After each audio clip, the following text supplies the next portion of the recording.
সম্মানিত ভিউয়ার্স, আসসালামু আলাইকুম। আপনারা দেখছেন ডিজে আইয়ুব ইউটিউব চ্যানেল, সাথে আছি আমি ডিজে আইয়ুব ভাই। আজকে আমরা জামালপুর জেলা বক্সিগঞ্জ থানা, এটা গ্রামের নাম কি? রামরামপুর গ্রামে আছি।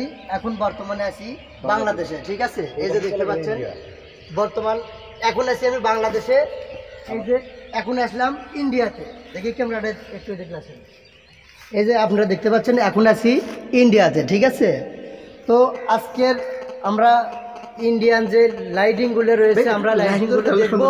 খুব সুন্দর লাগছে। এই যে সামনে বর্ডার দেখতে পাচ্ছেন কীরকম ধরনের লাইটিং হয়, লাইটটা দেখার জন্য আমরা অপেক্ষায় করতেছি। এখানে যেগুলো ভাইদের দেখতে পাচ্ছেন আমাদের স্টুডেন্ট, আমাদের এখানে ব্যাটারি চালিত গাড়ির মোটর কন্ট্রোলার, চার্জার, ওয়ারিংয়ের কাজ শিখেছে দীর্ঘ কিছুদিন আগে। তো ক্যামেরার যিনি সহযোগিতায় করছে কক্সবাজার জেলার তপন ভাই। তো এখন আমরা তপন ভাইয়ের সাথে একটু কথা বলবো। ভাই আসসালামু আলাইকুম। ওয়ালাইকুম সালাম। আসসালামু আলাইকুম। ওয়ালাইকুম সালাম। আপনি এখন কোথায় আছেন? আমি এখন আপাতত ইন্ডিয়া, মায়ানমারের সীমান্তবর্তী এলাকা সেন্ট মার্টিনে থাকি। সেহেতু মায়ানমার শব্দটা আমার মনে এসেছে। এই যে ভিউয়ার্স দেখতে পাচ্ছেন, আসলেও আমি আবার প্লেয়ারটা দেখানোর চেষ্টা করতেছি। এই যে ইন্ডিয়া, তো আমাদের তপন ভাই বর্তমানে ইন্ডিয়াতে এখন আছে। তো আপনার কীরকম লাগছে? আমার অত্যন্ত ভালো লাগছে। আমি বাংলাদেশের একজন জন্মজাত সন্তান হয়ে আমি মায়ানমারে কিন্তু পা দিয়েছি, মায়ানমারের কাঁটাতারের বেড়া ছুঁয়েছি।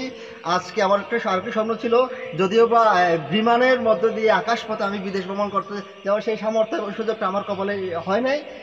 তবে দিন শেষে আমি যে দুইটা দেশে পা দিয়েছি সেটা বলতে পারবো, কারণ হচ্ছে আমি বাংলাদেশ মায়ানমার সীমান্তবর্তী এলাকার মানুষ হওয়ার সুবাদে আমি মায়ানমারে পা দিয়েছি। আজকে প্রথমবারের মতো ভারতের মাটিতে ইন্ডিয়ার বুকে পা দিয়ে আমি অত্যন্ত আনন্দ এবং প্রীতি অনুভব করছি।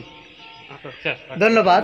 তো ভিউয়ার্স, এই যে আপনারা দেখতে পাচ্ছেন সামনে তার কাটা, এই যে এগুলো খুব ভালো লাইটিং হবে, সেই লাইটিংটা আমরা দেখার জন্য একটু অপেক্ষায় আছি। তো আপনারা সবাই দেখতে থাকুন। যে ভাইরা বর্ডারের লাইটিং দেখতে চাচ্ছেন তারা অবশ্যই আমাদের ইউটিউব লাইভ ভিডিও ফলো করবেন, অবশ্যই আপনারা দেখতে পারবেন।